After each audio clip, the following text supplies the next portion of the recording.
Coronavirus, la pandemia. ¿Cuáles son los síntomas? ¿Cómo se transmite? ¿Qué puedo hacer para protegerme y prevenir la propagación de la enfermedad? Nuevo padecimiento que ha encendido las alarmas de los sistemas de salud. Coronavirus, la pandemia.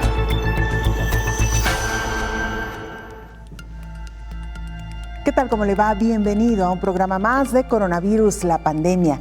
Esta es una producción de la Universidad de Guadalajara que se transmite desde el foro de Canal 44, La Señal de Todos, y que llega a México y América Latina gracias a la señal de las televisoras públicas que se suman a esta emisión. Saludamos a nuestra audiencia en Radio Universidad de Guadalajara y les invitamos para que se pongan en contacto con nosotros a través de nuestras cuentas institucionales en Twitter y Facebook, @Canal 44 TV, o a través de WhatsApp en el 33 22 42 06 90. Hoy hablaremos de COVID y personas con alguna discapacidad. ¿Qué retos enfrentan las personas que, además de tener alguna discapacidad, resultan contagiadas con el nuevo coronavirus? Hablaremos también de enfermedades mentales, de demencia, de Alzheimer y discapacidad particularmente motora o parálisis cerebral. De todo eso estaremos hablando a lo largo de la siguiente hora. Este lunes también se generó una gran expectativa respecto a la vacuna contra COVID-19 que se está desarrollando en la Universidad de Oxford en el Reino Unido. Ya habíamos hablado antes en otros programas de esta vacuna que había tomado la delantera respecto a otras que también están en desarrollo. Hay grandes expectativas, se esperan grandes resultados de esta vacuna, así que también estaremos hablando hoy de ello. Y tendremos también reportes de parte de nuestros compañeros reporteros, particularmente desde Argentina y Honduras, para que usted se quede a lo largo de la siguiente hora. Iniciamos. Las personas con el gen de la demencia europeo, además, advierten un estudio internacional que tienen mayor riesgo de enfermar de manera grave por COVID-19. Escuchemos por qué. En la crisis sanitaria por la pandemia COVID-19, hay sectores de la sociedad que se ven triplemente vulnerables por su condición mental, encierro en hogares cuidadores y por su edad. Su mirada queda sumergido en lo más profundo, sin expresar un daño adicional. Mirar por la ventana cómo la COVID-19 enferma a cada grupo poblacional con factores de riesgo es un eslabón de lo que es el sistema de salud pública y cada área de las ciencias de la salud que debe analizar, identificar e informar para reducir los riesgos. Las enfermedades de salud mental, demencia, Alzheimer y personas con discapacidad motora como parálisis cerebral, de acuerdo a estudios internacionales publicados, dan cuenta de la vulnerabilidad que enfrentan estas personas ante el nuevo coronavirus. Con relación a la demencia, de acuerdo a un estudio publicado en mayo pasado en la revista de Gerontología, con datos de Biobanco Reino Unido, advierten que las personas con el gen de la demencia, APOE, E4 con antecedente europeo, aumenta el riesgo de padecer forma grave de COVID-19, casi 3 veces más la probabilidad de contraer la infección del virus SARS-CoV-2. De acuerdo con la Organización Mundial de la Salud, hay cerca de 47 millones de personas con demencia quienes sufren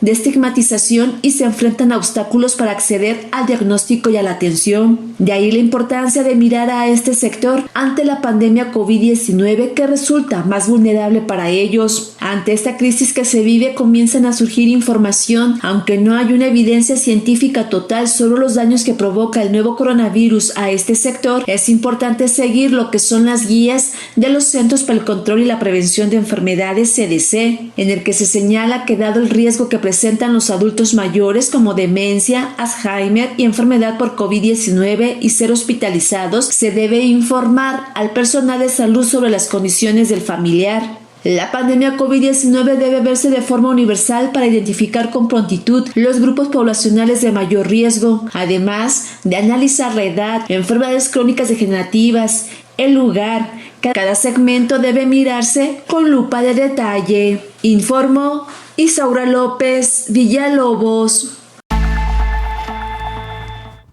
Vamos a Ginebra, Suiza, sede de la Organización Mundial de la Salud. Nuestro compañero Roberto Castañares, corresponsal de la agencia EFE y colaborador de este espacio, nos presenta el más reciente informe. Te escuchamos, Roberto.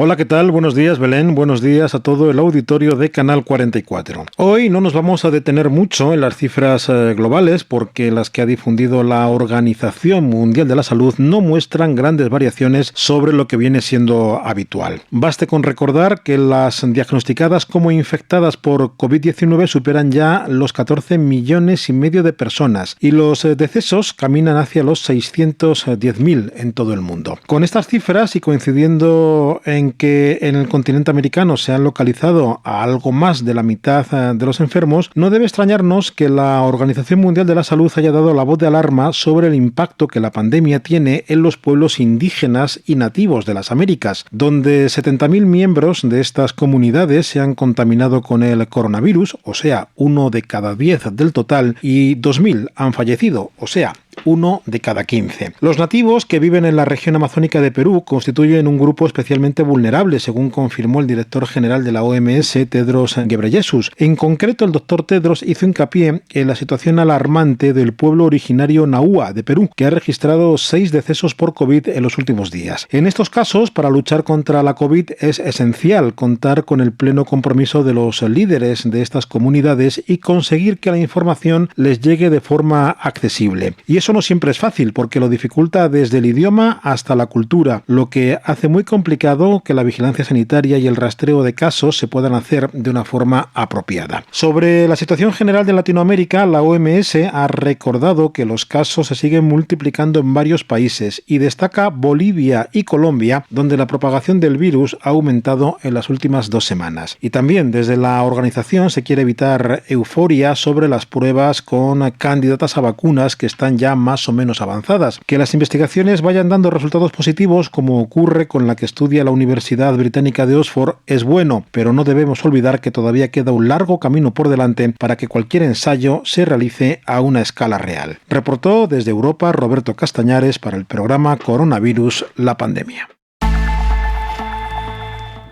Muchas gracias, Roberto, por esta información. Como siempre, es muy ilustrativo y sobre todo enriquecedor tener el reporte en directo desde la sede de la Organización Mundial de la Salud en Ginebra, Suiza, saber los más recientes reportes e informes de este organismo. Saludamos, como todos los días, en este espacio, en esta mesa de trabajo, al doctor Héctor Raúl Pérez Gómez, infectólogo. Doctor, bienvenido, gracias. Gracias, querida Belén, buen día. Qué gusto saludarte. Igualmente, doctor, le contábamos ya a la audiencia, uno de los temas que estaremos abordando en los siguientes minutos tiene que ver con las enfermedades mentales, doctor, y además que generan cierta discapacidad en las personas que lo padecen. Nos referimos particularmente a demencia, a Alzheimer, algunos otros padecimientos asociados a esta rama. Y la pregunta, doctor, es qué riesgos o qué implicaciones puede tener para estas personas contagiarse por COVID-19. Definitivamente es un riesgo mayor, porque empecemos por considerar que un porcentaje de estos pacientes han perdido la capacidad del autocuidado y por lo tanto dependen mucho del apoyo familiar o de otros cuidadores. Segundo, estos pacientes frecuentemente tienen menor capacidad para moverse, para movilizarse, y en las enfermedades respiratorias una parte significativa del manejo y la recuperación es precisamente no estar en una sola posición. Ayuda mucho a la fisiología pulmonar el movilizarse, y recordemos, por ejemplo, la posición prona que algunos pacientes pueden requerir y que es de gran utilidad, sobre todo cuando existe necesidad de oxígeno suplementario. Entonces, todos esos detalles van sumando a la calidad del cuidado para personas con trastornos cognitivos o con trastornos neuropsiquiátricos, y eso puede representar mayor dificultad para la recuperación. Pero por otro lado, también es importante señalar que COVID-19 es una enfermedad que causa tan amplia variedad de manifestaciones clínicas, como lo hemos dicho en otros momentos en esta misma mesa, que los trastornos neuropsiquiátricos no están exentos como parte de la gama de síntomas que se pueden presentar en esta nueva patología. Hay algunas publicaciones, Belén, que sugieren que los pacientes con COVID-19 pueden tener desde encefalitis causada por el mismo virus, pueden tener un trastorno conocido como el síndrome de Guillain-Barré, que también se presenta como una manifestación inmunológica en respuesta a ciertas enfermedades infecciosas, no solo COVID, sino otras muchas. Se puede presentar también como trastornos tipo eventos cerebrales vasculares, tanto trombóticos como hemorrágicos, porque hemos comentado en diversos momentos que el receptor celular para este virus también se encuentra en el sistema nervioso central. Y en los primeros meses de la pandemia empezamos a observar a un número incrementado de pacientes que, infectados con SARS-CoV-2, empezaron a desarrollar infartos cerebrales, hemorragias cerebrales, precisamente por la afectación que causa directamente el virus en el sistema nervioso central. Y por otro lado, hay otras manifestaciones neurológicas de nervios periféricos y algunas de ellas de los nervios craneales. Por ejemplo, la anosmia, la agüesia es parte de una manifestación neurológica, ¿no? Entonces, la gama de manifestaciones neuropsiquiátricas, que por cierto, se puede presentar en aproximadamente un 7% de los pacientes con COVID, es una serie de síntomas que son muy importantes de reconocer por parte de los médicos tratantes de esta enfermedad. Doctor, sin duda alguna una reflexión de entrada muy interesante y sobre todo considerar también que al menos en otros países ha ocurrido que el mayor índice de enfermedad grave ha ocurrido en los adultos mayores, que son también, con base en los porcentajes, los que tienen mayor probabilidad de desarrollar demencia, Alzheimer y alguna otra enfermedad relacionada con la salud mental, doctor. Efectivamente, son los adultos mayores en donde se da la conjunción de los dos factores, la propia edad y este tipo de comorbilidades que por supuesto pueden generar una enfermedad más complicada, más grave y crítica eventualmente. Vamos a regresar con más del tema, doctor, y también con una noticia que ayer le dio la vuelta al mundo respecto a esta vacuna que se está desarrollando en la Universidad de Oxford, de la cual, por cierto, ya habíamos hablado aquí ampliamente también. Retomaremos, por supuesto, el tema y uno de los grandes alicientes en medio de esta gran pandemia. Pues son dos publicaciones las de ayer en la revista Lancet, de las que hablamos enseguida, está perfecto, pero son dos. Muy bien, esa es la buena noticia y la razón hoy de la sonrisa de muchos, doctor, ¿no? Bueno, sí, creo que... Sin echar las campanas al vuelo. No, sin echar las campanas al vuelo, los estudios están corriendo, pero parecen correr bien. Muy bien, con esto y mucho más regresamos a @Canal 44 TV en Twitter y Facebook, 33 22 42 06 90, nuestro número en WhatsApp.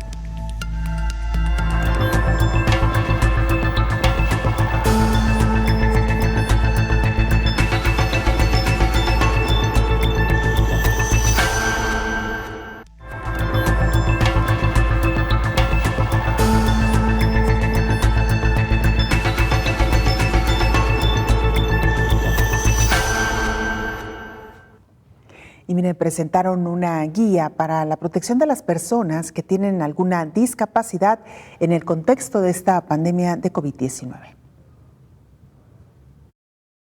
La Secretaría de Salud, organizaciones civiles para personas con discapacidad, especialistas en derechos humanos, el Consejo Nacional para el Desarrollo y la Inclusión de las Personas con Discapacidad, entre otras instituciones, elaboraron un conjunto de medidas básicas para proteger la salud de la población con discapacidad durante la actual emergencia sanitaria. El documento incluye directrices para el personal de salud, lugares de acogida, personas de apoyo y familias.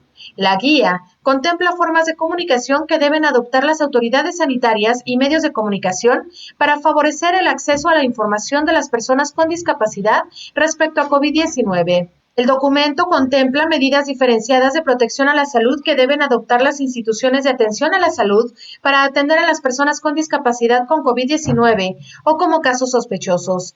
En el documento se especifican medidas particulares para los distintos tipos de discapacidad: motriz, auditiva, visual, psicosocial, intelectual y discapacidad múltiple, informó Rocío López Fonseca. Y mucho antes de COVID-19, la población con discapacidad estaba en desventaja en cuanto a la atención de educación y salud. A los que menos les conviene regresar a la normalidad es a las personas con algún tipo de impedimento físico, porque sufrían por recibir atención inadecuada de las instituciones y a veces de la propia familia. La pandemia de COVID-19 intensificó las desigualdades para los 1.000 millones de personas con discapacidad a nivel mundial, advirtió el secretario general de la Organización de las Naciones Unidas, Antonio Guterres. Antes de la COVID-19 tenían menos posibilidades de acceso a la educación, atención médica, oportunidades de ingresos y participar en sus comunidades. También tenían más probabilidad de vivir en la pobreza, sufrir mayores tasas de violencia, negligencia y abuso. Por ejemplo, los niños con discapacidad en etapa escolar ya eran desfavorecidos antes de la pandemia. Cerca de la mitad de los casi 65 millones de ellos en edad de recibir educación en primaria y secundaria no estaban escolarizados, informó la Organización de las Naciones Unidas para la Educación, la Ciencia y la Cultura, UNESCO, y los asociados al Programa de Acción Mundial para las Personas con Discapacidad. Además, las niñas y mujeres con discapacidad deben hacer frente a las mayores situaciones de riesgo, tales como la violencia doméstica, alertó la ONU.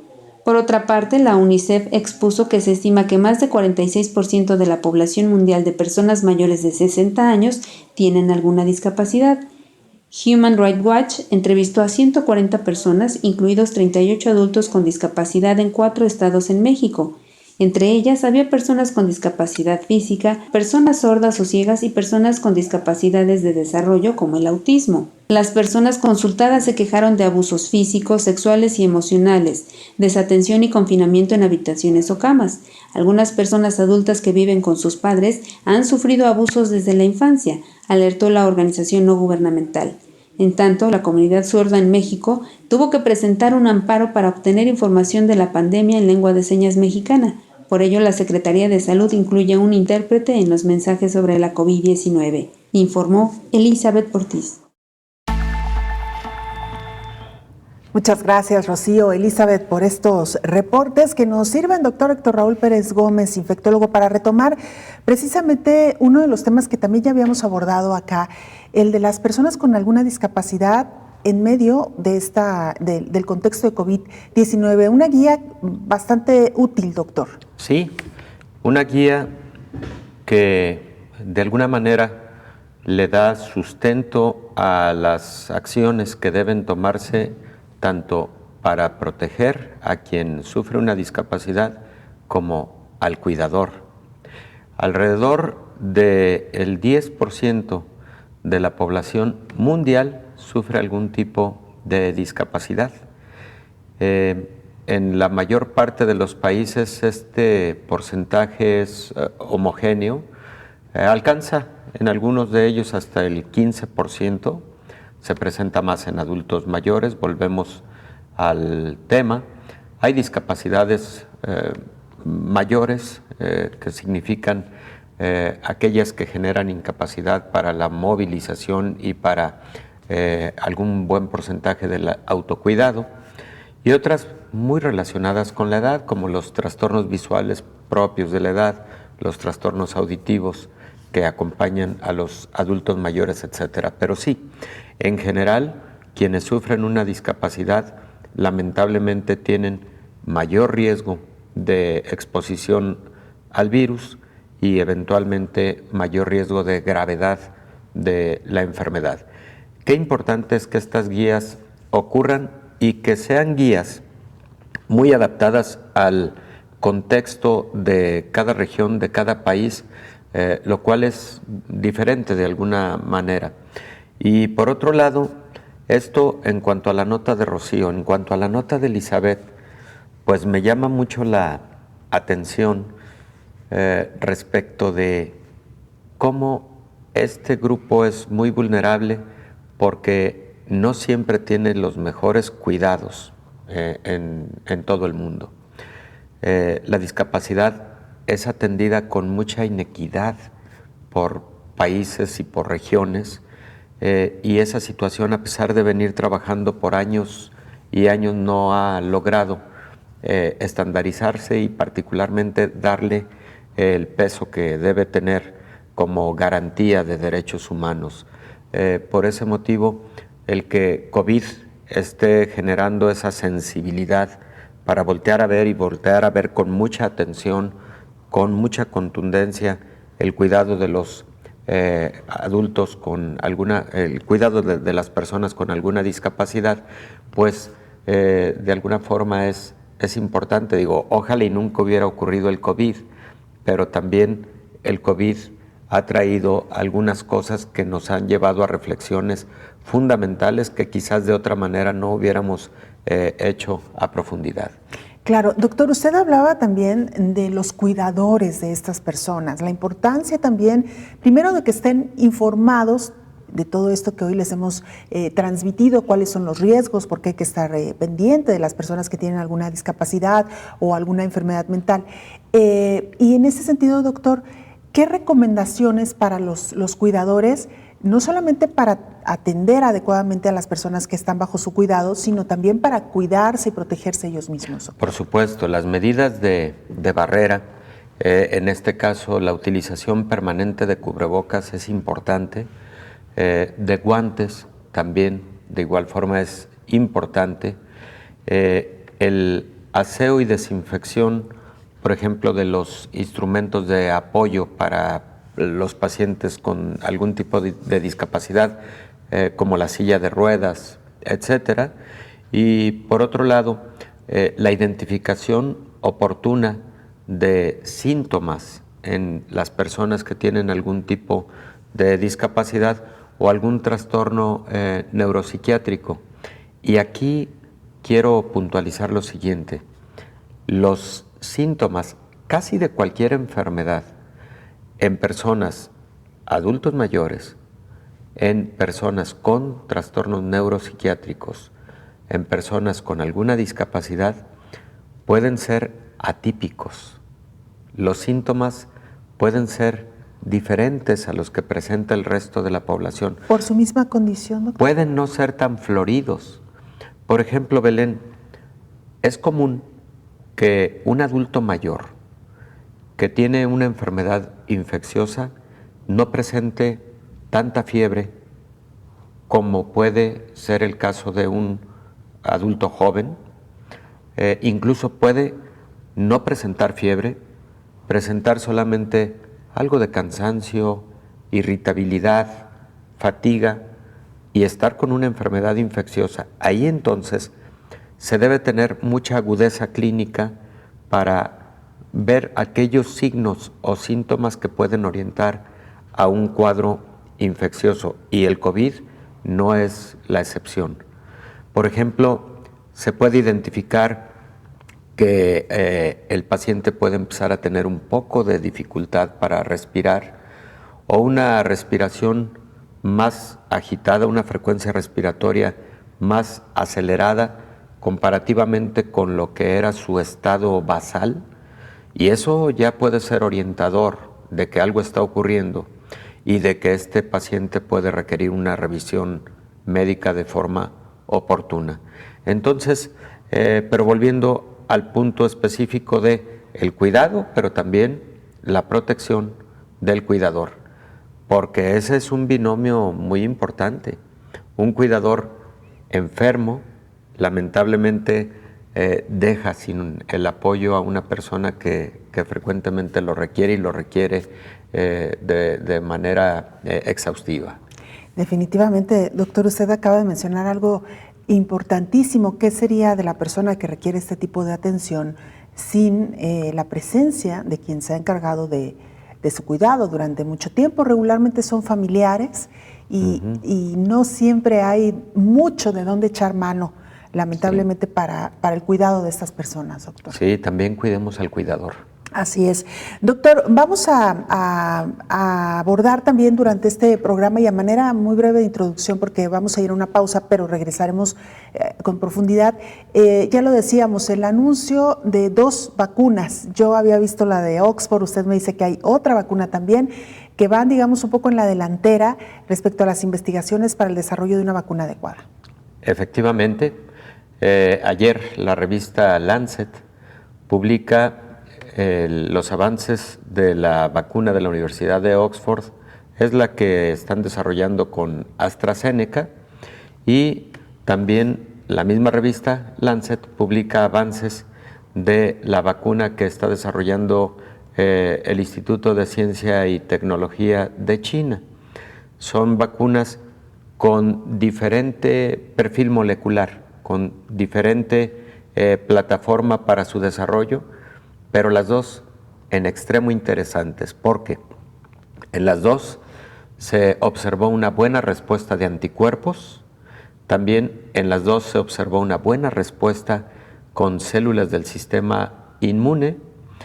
En las dos, la aparición de anticuerpos neutralizantes o protectores apareció a los 14 días aproximadamente de la primera dosis. Se ha requerido una segunda dosis en algunos de los pacientes, o algunos de los pacientes participaron con una segunda dosis tipo refuerzo, y esto incrementó el número de anticuerpos, pero además, Belén, en suma a estas 2 que se publican ayer en la revista Lancet, recuerdas, la semana pasada hablamos de la publicación que aparece en el New England Journal of Medicine, pero de la vacuna desarrollada por Moderna en los Estados Unidos en conjunción con los Institutos Nacionales de Salud de los Estados Unidos. Entonces ya tenemos 3, están en fase 2. Fase 2 significa ya en un número significativo de pacientes. Una de ellas, por ejemplo, aplicó a 1,400 pacientes. Bueno, la mitad participaron en el grupo placebo, la otra mitad participaron ya en el grupo vacuna. Así se tienen que diseñar esos ensayos clínicos, y los que recibieron la vacuna tuvieron esa respuesta inmune a la que he hecho referencia, que es una respuesta inmune muy interesante, aparentemente buena, sólida, neutralizante del virus, que eso es lo mejor, y que esperemos lo siguiente, desde el punto de vista inmunológico, que esos anticuerpos permanezcan en buenos niveles durante un periodo largo de tiempo, y desde el punto de vista económico y social, y bueno, por supuesto sanitario, que todo el mundo tenga acceso. Claro. En cuanto a la producción a gran escala se dé, que todo mundo, todos los países, regiones, todas las personas que puedan o que deban vacunarse tengan acceso a esa vacunación. Doctor, vamos a regresar con más de este tema. Usted no se vaya, volvemos. Esto es Coronavirus, la pandemia.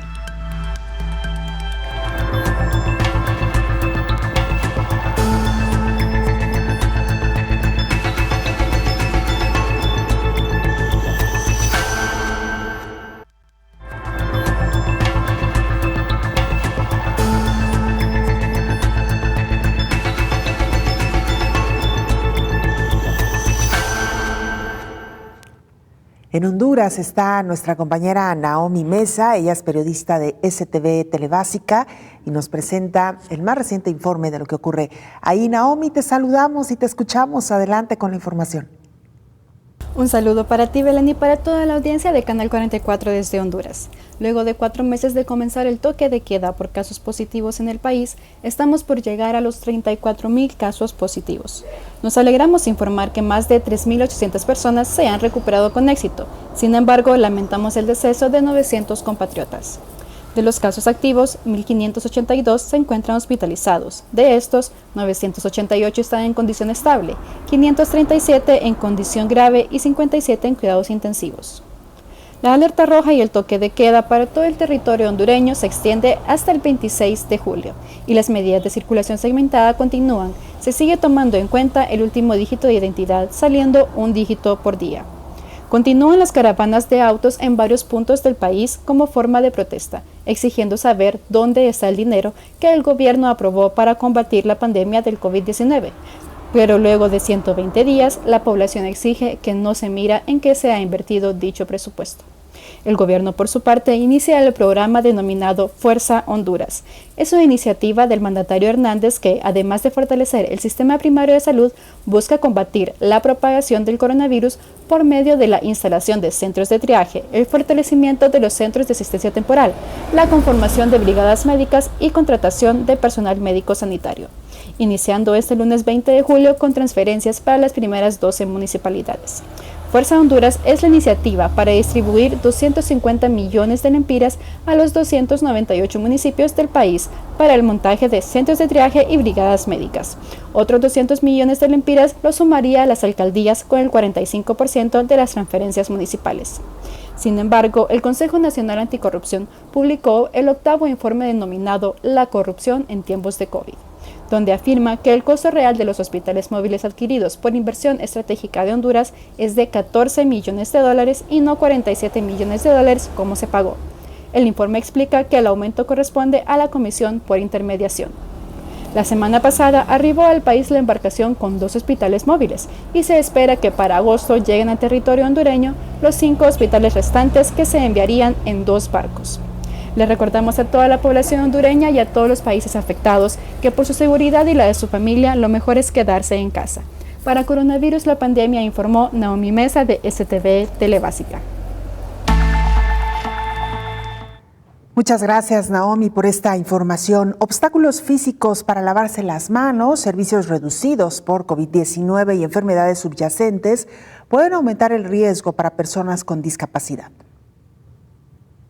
Las personas con discapacidad pueden correr un riesgo mayor de contraer COVID-19 debido a los obstáculos para emplear algunas medidas básicas de higiene, como el lavado de manos. También la dificultad para mantener el distanciamiento físico porque algunos de ellos están en alguna institución, advirtió la Organización Mundial de la Salud. Para algunas personas, los lavamanos son físicamente inaccesibles. Otras tienen dificultades físicas para frotarse bien las manos. El aislamiento físico puede ser imposible para quienes necesitan de apoyo para comer, vestirse o bañarse. La necesidad de tocar cosas para obtener información también los expone. Además, quienes tienen trastornos de salud subyacentes pueden correr mayor riesgo de presentar casos graves de COVID-19. Los Centros para el Control y Prevención de la Salud, CDC, en Estados Unidos, explican que las personas con las siguientes características podrían tener un mayor riesgo de infectarse. Personas con movilidad reducida o que no pueden evitar entrar en contacto con otras personas que podrían estar infectadas, como familiares y proveedores directos de apoyo. Quienes tienen problemas para comprender la información o practicar medidas preventivas como el lavado de manos y el distanciamiento social. Además, aquellos que posiblemente no pueden comunicar los síntomas de la enfermedad. Esta población es la que puede verse afectada de una forma desproporcionada con la pandemia debido a que el brote derivó en graves perturbaciones de los servicios de los cuales depende, informó Elizabeth Ortiz. Gracias, Elizabeth, por este reporte. Doctor Héctor Raúl Pérez Gómez, infectólogo, antes de irnos a la pausa, hablábamos de estas publicaciones recientes respecto a las vacunas que tienen un muy buen avance en cuanto al desarrollo. ¿Nos podría dar las características de algunas de ellas, o más bien de las tres? ¿Qué las hace diferentes y por qué están resultando efectivas hasta ahora? Claro que sí, con mucho gusto. Belén, la que publica la Universidad de Oxford con AstraZeneca, este desarrollo es muy interesante porque se trata de una vacuna cuyo desarrollo es el siguiente, espero simplificarlo. Se utiliza un virus vector para producir la proteína S o espícula, que recordemos es la proteína que se fija al receptor de las células que este virus infecta. El vector es otro virus conocido como adenovirus del chimpancé. ¿Qué es lo que se hace? A ese adenovirus se le da el material genético del coronavirus actual y este vector se encarga de reproducir esa proteína S. Es lo que se utiliza para la vacunación como antígeno. Ese antígeno le da el reto al sistema inmune y el sistema inmune de quien recibe la vacuna responde produciendo anticuerpos contra esa partícula viral. Y estos anticuerpos, adicional a lo anterior, generan una cascada en el sistema inmune que lleva a la producción también de unas células conocidas como linfocitos T, de dos tipos: linfocitos T de ayuda y linfocitos que tienen la capacidad de asesinar células infectadas, por eso se llaman natural killer. Entonces, la inmunidad en personas que se vacunan con este tipo de biológicos tiene que ver con dos rutas: la de la formación de anticuerpos y la de la formación de esas células del sistema inmune. Las tres vacunas, tanto la de Oxford, AstraZeneca, la de los Estados Unidos, Moderna con institutos de salud de los Estados Unidos, y la desarrollada por el Instituto de Ciencia y Tecnología China, las tres han mostrado buena respuesta de anticuerpos, buena respuesta celular, las tres.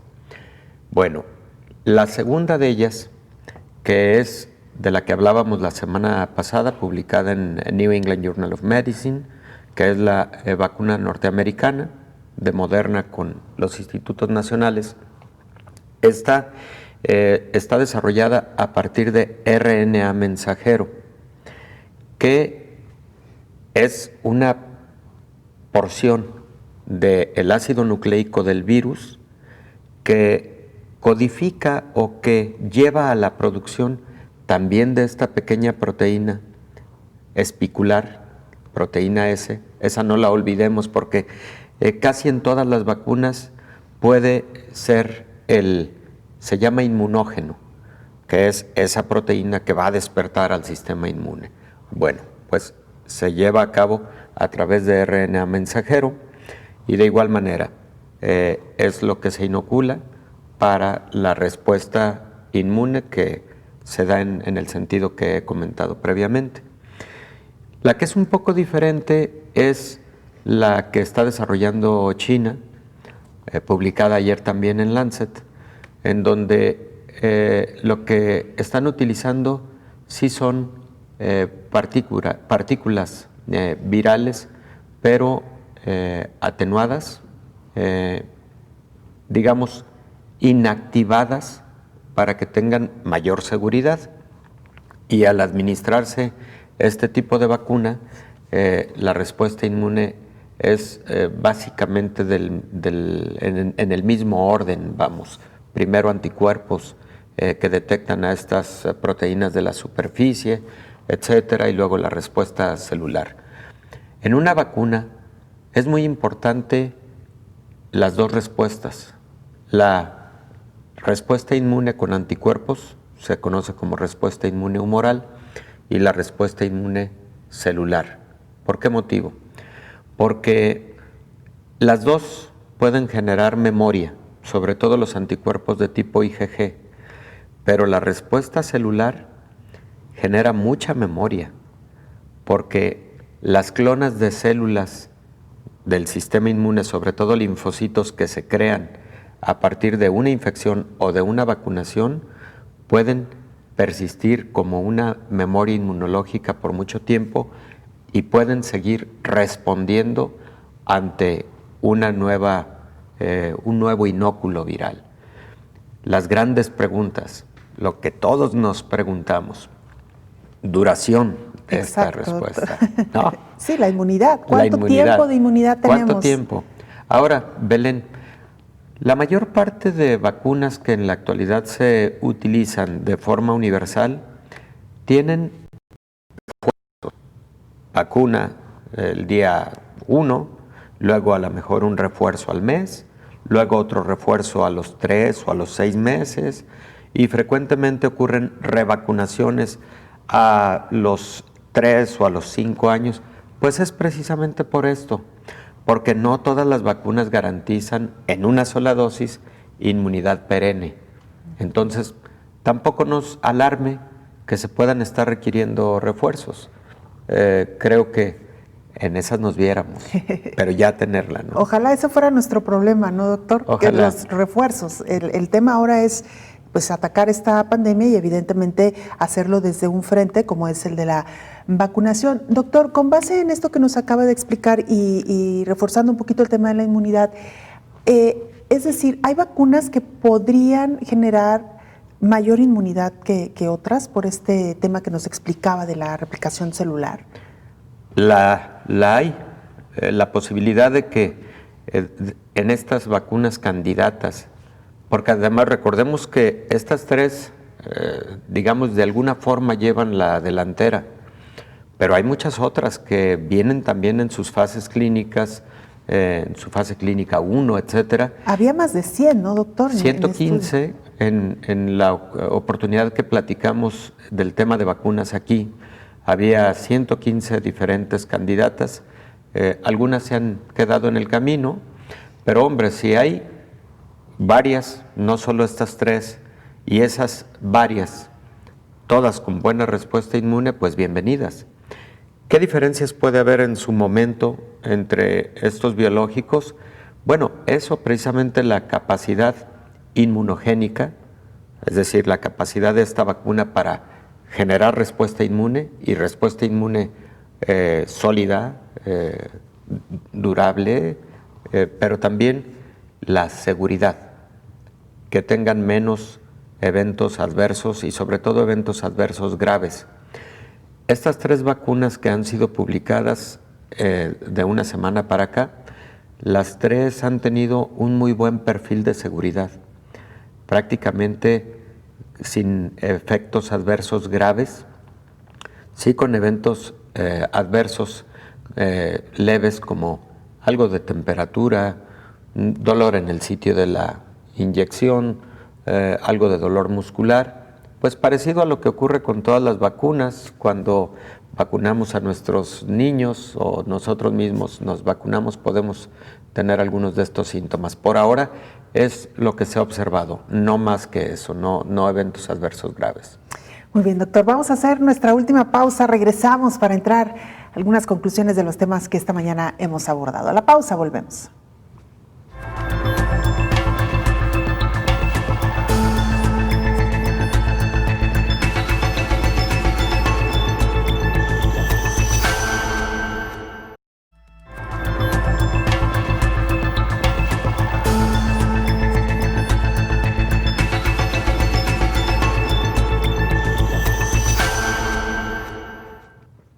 Hemos hablado de las vacunas y las publicaciones que coincidieron este lunes respecto a, al menos como nos explicaba el doctor Héctor Raúl Pérez Gómez, al menos 3 de ellas. Nuestras compañeras reporteras nos han preparado el siguiente reporte. El ensayo con más de 1,000 personas de entre 18 y 55 años de edad, sanos, que recibieron la vacuna que desarrolla la Universidad de Oxford, han presentado resultados iniciales positivos. La fórmula denominada AZD1222 es elaborada por AstraZeneca en colaboración con científicos de la Universidad de Oxford y hasta el momento no ha presentado ningún efecto colateral grave en los voluntarios. Los resultados preliminares del ensayo sugieren que es segura e induce una respuesta inmune. La vacuna provocó una respuesta de anticuerpos dentro de los 28 días y una respuesta de células T dentro de los 14 días, según un comunicado de la revista médica The Lancet. El ensayo se realizó en 5 hospitales del Reino Unido desde finales de abril hasta mayo. Los participantes recibieron la vacuna del COVID-19 o la vacuna conjugada meningocócica como grupo de control. Sin embargo, los investigadores aclararon que se necesita más tiempo e investigación antes de poder confirmar que la vacuna protege eficazmente contra la infección por SARS-CoV-2 y por cuánto tiempo dura la protección. Este biológico es una de las 23 vacunas contra la COVID-19 que se encuentra actualmente en ensayos clínicos en el planeta, según la Organización Mundial de la Salud, informó Rocío López Fonseca.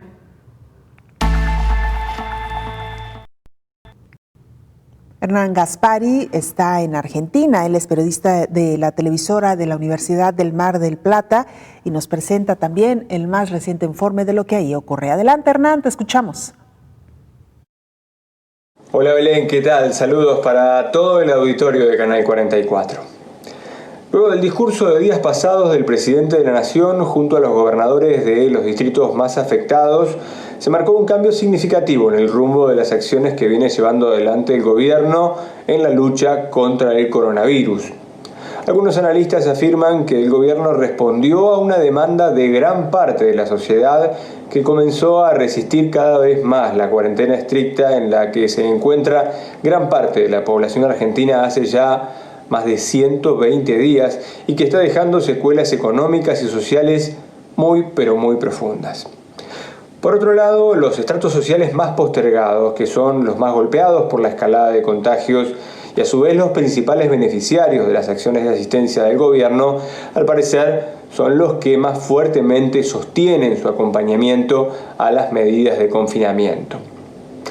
Lo cierto es que desde ayer, la zona más afectada por los contagios, el denominado AMBA o Área Metropolitana de Buenos Aires, que es la capital federal, y unos 40 importantes municipios de la provincia de Buenos Aires, que concentran un total de un 30% de la población del país, comenzó un proceso de flexibilización escalonada de la cuarentena, permitiendo la vuelta a la actividad de muchas acciones que hasta ahora se encontraban totalmente vedadas.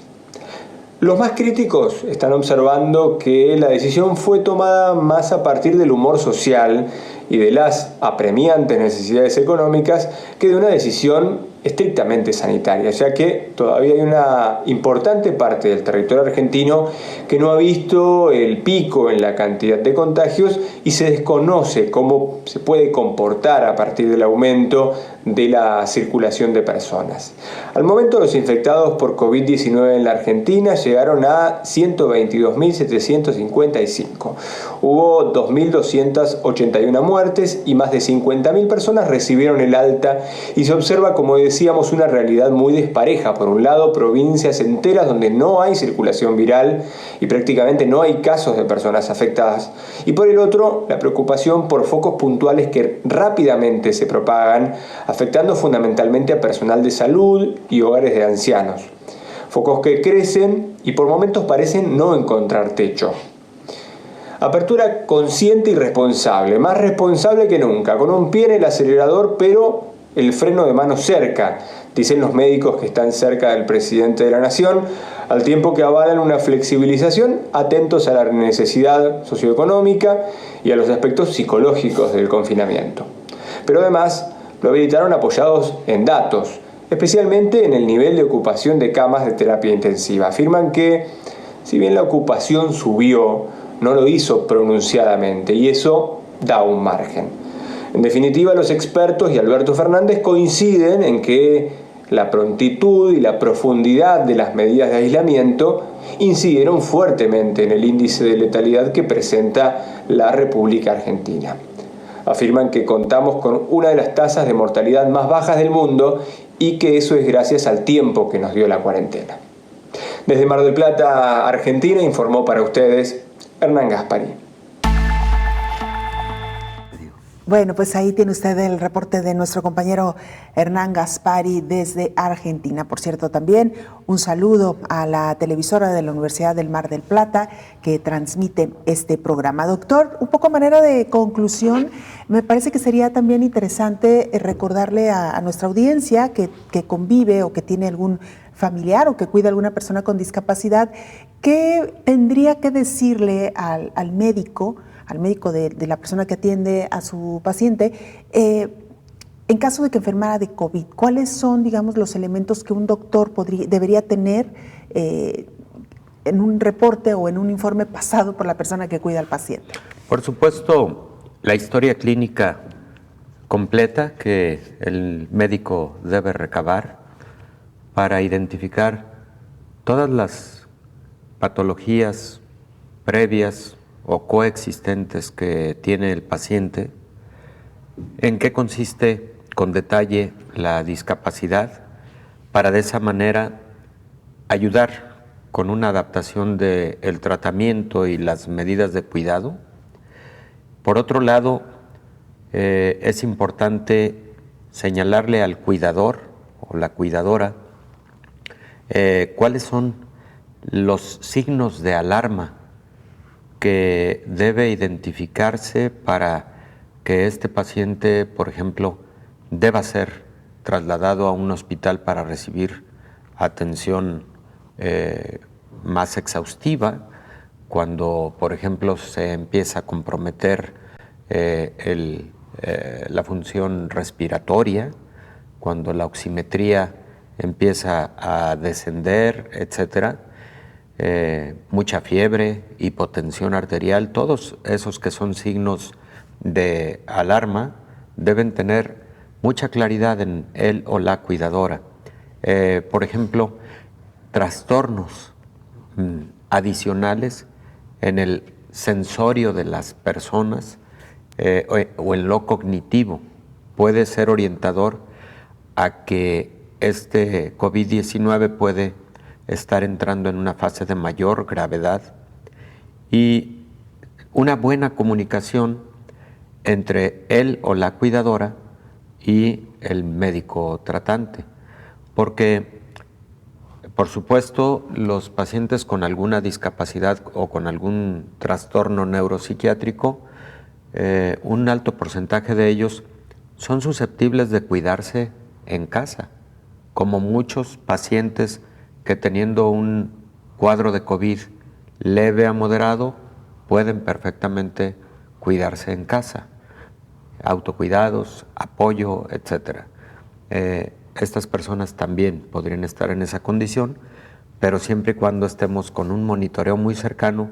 Por lo que decíamos, Belén, puede haber síntomas atípicos, no tan fácilmente detectables, pero las y los cuidadores de personas con algún tipo de discapacidad o con trastornos neuropsiquiátricos, cognitivos, etcétera, y desde aquí un muy gran reconocimiento a ellas y a ellos. Son personas que han tenido tanta sensibilidad clínica para detectar esos detalles. Llegan a conocer tan bien al paciente que cualquier cambio también lo identifican de manera muy rápida. Y habitualmente son personas de mucha entrega, de gran vocación, de un espíritu de servicio, de un espíritu solidario, a prueba de todo. Entonces yo creo que además de estos comentarios, un gran reconocimiento a quienes hacen estas tareas cada día. Pues con esta felicitación, doctor, nos vamos. Muchas gracias por habernos acompañado, doctor. En 10 segundos, un mensaje más. En 10 segundos, un mensaje más. Que el buen anuncio de las vacunas no relaje la disciplina de prevención, porque las vacunas van corriendo bien, pero todavía les falta algunos meses. Ese es el mensaje. Doctor, muchas gracias. Gracias, Belén. Antes de despedirnos, ¿qué pasó con el laboratorio de Wuhan donde supuestamente se habría creado este virus? Escuchemos. El laboratorio de Wuhan, acusado de haber dejado escapar el coronavirus que provocó la pandemia, defendió su inocencia. En un reportaje emitido por la televisión estatal china, su director destacó las medidas de seguridad del lugar. Sin autorización, ni siquiera un mosquito puede colarse en el laboratorio y ninguno de nuestros investigadores puede sacar ni una gota de agua ni un trozo de papel. Cuando algunas personas especularon que podríamos sacar animales experimentales para venderlos o que estos animales podrían escapar de nuestro laboratorio, no tenían idea sobre el manejo y las operaciones del laboratorio. La teoría que tiene más consenso es que el virus tendría su origen en un murciélago o un pangolín y que luego pasó al hombre. El lugar probable de contaminación sería un mercado de Wuhan donde se vendían animales salvajes vivos. Pero algunos han apuntado al laboratorio, inaugurado en 2017 y que trabaja con cepas de virus especialmente peligrosas. El director consideró natural que el lugar sea sospechoso porque es el que está más cerca del epicentro de la pandemia, pero aseguró que confía en que los rumores se disiparán progresivamente. La epidemia ya ha contaminado a 12 millones de personas en el mundo, con más de 500.000 de fallecidos. Estados Unidos y Australia, entre otros países, acusan a China de falta de transparencia y pidieron una investigación internacional sobre el origen del virus. Hasta aquí llegamos con esta emisión. Muchas gracias por habernos acompañado. Le esperamos en el siguiente programa de Coronavirus, la pandemia. Coronavirus, la pandemia.